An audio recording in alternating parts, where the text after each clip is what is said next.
Hello बच्चों, कैसे हो सब। बेटा आई होप आप सभी अच्छे होंगे और आपकी पढ़ाई भी अच्छे से चल रही होगी। तो बेटा आज का जो हमारा टॉपिक है, आज हमने पढ़ना है कि हम अपने गौसला से कॉलम सला पे कैसे जाएंगे। मतलब बेटा हमने कॉलम सला डिराइव करना है विद द हेल्प ऑफ गौसला।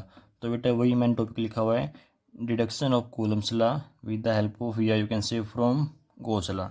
तो देखो बेटा, सबसे पहले तो आपको दोनों लॉ के बारे में पता होना चाहिए कि कॉलम सला किसके बारे में बताता है और उसका एक्सप्रेशन क्या होता है, और गौसला किसके बारे में बात करता है और उसका एक्सप्रेशन क्या होता है। तो अगर मैं बेटा सबसे पहले बात करूँ कूलम्ब्स लॉ के बारे में, तो ये फोर्स के बारे में बताता है, force between two charge particles. और बेटा कितना बताता है, ये कहता है कि दो चार्ज पार्टिकल्स अगर Q1 Q2 हैं तो उन पे फोर्स लगता है Q1 Q2 bye R square. वहीं पे बेटा गौसला किसके बारे में बात करता है, गौसला बात करता है फ्लक्स के बारे में।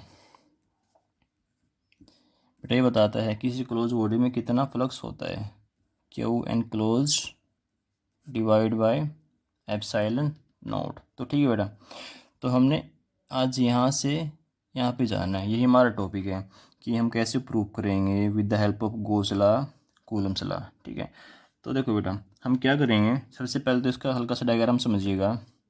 मैं क्यू चार्ज लूँगा प्लस क्यू चार्ज, फिर मैं उसको बंद कर दूंगा एक स्फीयर के अंदर। ठीक है, स्फीयर कैसा है, बिल्कुल पूरी तरह से आइसोलेटेड क्लोज, क्योंकि आपको पता है आप गॉस कब लगा पाते हो, जब आपका जो सरफेस है वो कम्प्लीटली कैसा हो, क्लोज हो। ओके, तो बेटा ये मेरा स्फीयर हो गया जिसकी रेडियस मैंने मान ली, कुछ भी मान सकते हो आप, रेडियस इज आर। ओके बेटा, तो मैं क्या करूँगा, मैं एक कोई भी पॉइंट लूँगा छोटा सा, ये मैंने कोई छोटा सा बेटा पॉइंट लिया, एक पार्ट लिया, एक एरिया लिया स्फीयर का, this is small area D A. और बेटे यहाँ पे मैंने चार्ज मान लिया, चार्ज रखा हुआ है क्यू नोट, यहाँ पे चार्ज रखा हुआ है क्यू नोट।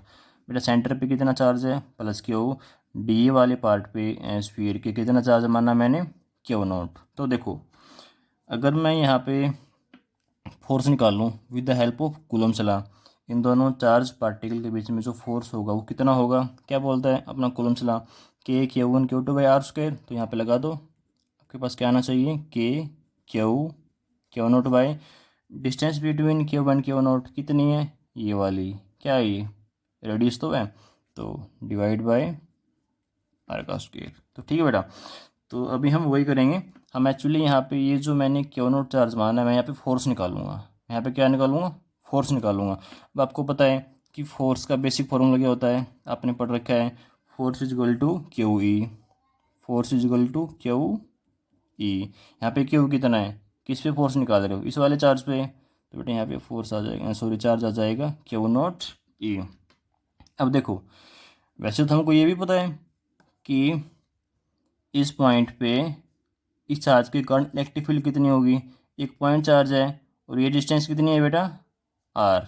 तो एक पॉइंट चार्ज से आर डिस्टेंस अवे कितनी इलेक्ट्रिक फील्ड होती है, आपको डायरेक्ट पता है, ये होती है इज इक्वल टू के क्यू बाय आर स्क्वायर। अब देखो अगर आप यही इलेक्ट्रिक फील्ड जो आपको पहले से पता थी यहाँ पुट कर दिया आपने के क्यू बाय आर स्क्वायर, तब आपका देखो क्या होगा, चलो मैं पहले एक लाइन में करके दिखा दे रहा हूँ। ई की वैल्यू क्या है, K Q by R square force, आपका आ गया कूलम्ब्स लॉ, बिल्कुल आ गया। लेकिन क्या आपका जो टॉपिक था वो पूरा हुआ, आपने बेटा कूलम्ब्स लॉ लेके आना था with the help of Gauss law, तो आपने कहीं गॉस लॉ तो लगाया ही नहीं और प्रूव कर दिया कूलम्ब्स लॉ, तो ये तो गलत हो गया है ना। तो मतलब देखो बेटा हम क्या करेंगे, हम इलेक्ट्रिक फील्ड निकाल लेंगे with the help of Gauss law.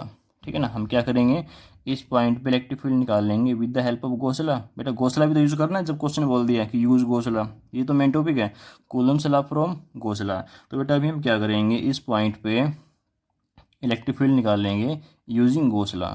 तो बेटा गॉस लॉ का मेजर काम ही यही होता है, एक तो इसका मेन काम है ये कि ये आपको फ्लक्स बताता है कि किसी भी क्लोज सरफेस में फ्लक्स कितना है। बेटा इसका दूसरा सबसे मेन काम होता है, it is use to find out electric field. ठीक है ना, तो इससे हम इलेक्ट्रिक फील्ड भी निकालते हैं, और कैसे निकालते हैं वो आप यहाँ पे सीखोगे। तो यहाँ पे आपका एक टॉपिक और कवर हो रहा है कि हम गॉस लॉ की हेल्प से किसी पॉइंट पे कैसे निकालते हैं इलेक्ट्रिक फील्ड। तो बेटा स्टार्ट करते हैं इलेक्ट्रिक फील्ड निकालना। अच्छा गॉस लॉ क्या होता है, पहले गॉस लॉ बताइए, गॉस लॉ की पूरी form, phi is equal to, आपको मैंने लास्ट वीडियो में बताई थी, phi is equal to E dot D A equal to charge enclosed divide by epsilon naught. ठीक है बेटा। तो अब देखो ये जो ई है, इस पॉइंट पे जो ई है आपने वो निकालनी है। ठीक है, तो ठीक है बेटा, तो हम यूज़ करेंगे लास्ट वाली दो क्वांटिटीज़ का। E dot D is equal to Q enclosed divide by epsilon naught. अब लगाइए बेटा formula. E dot D A का क्या होता है? E dot D A, E D A cos theta. Here you will write E D A cos theta is equal to Q enclosed. हाँ बेटा, कितना चार्ज एनक्लोज हो रहा है यहाँ पे? Q by epsilon naught. अब देखो ये जो थीटा होता है, ये थीटा होता है ई के और डी ए के बीच में, ई के और डी ए के बीच में।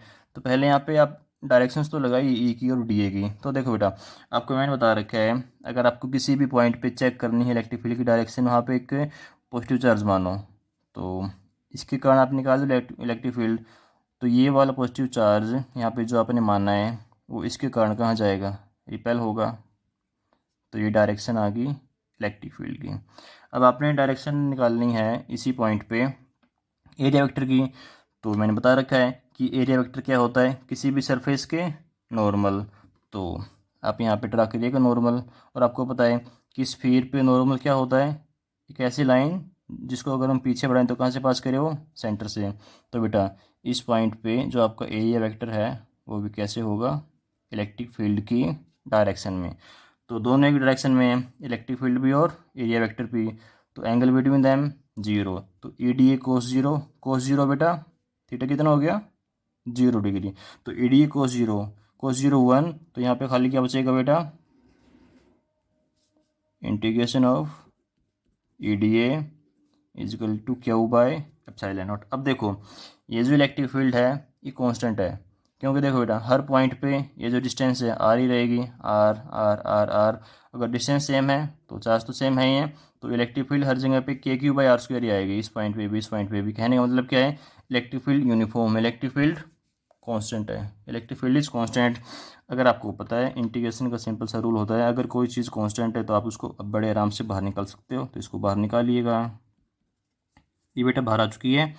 अंदर खाली क्या बचा हुआ है? D A is equal to Q by epsilon naught. तो देखो बेटा डी ए क्या होता है?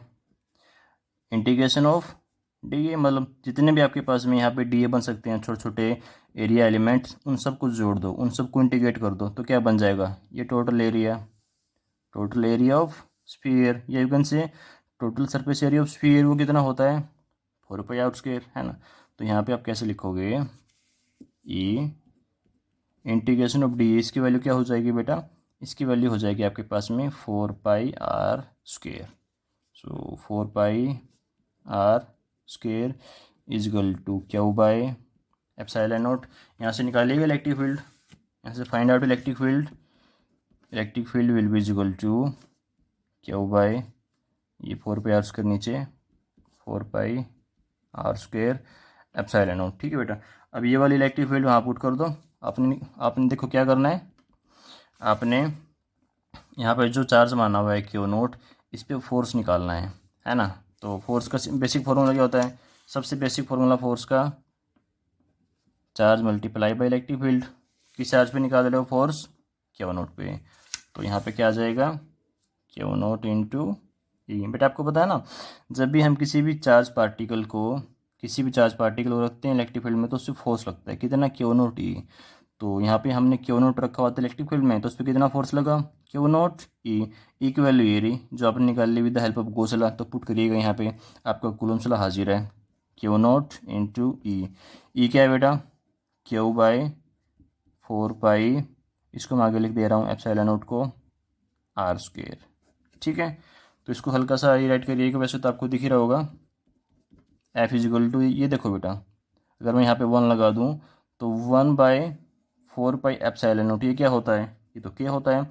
आपको के का फॉर्मूला पता है for air, it is 1/4π epsilon naught, है ना। तो इसकी जगह आप पुट कर देना के। पुट कर दिया मैंने के। अंदर क्या बचा?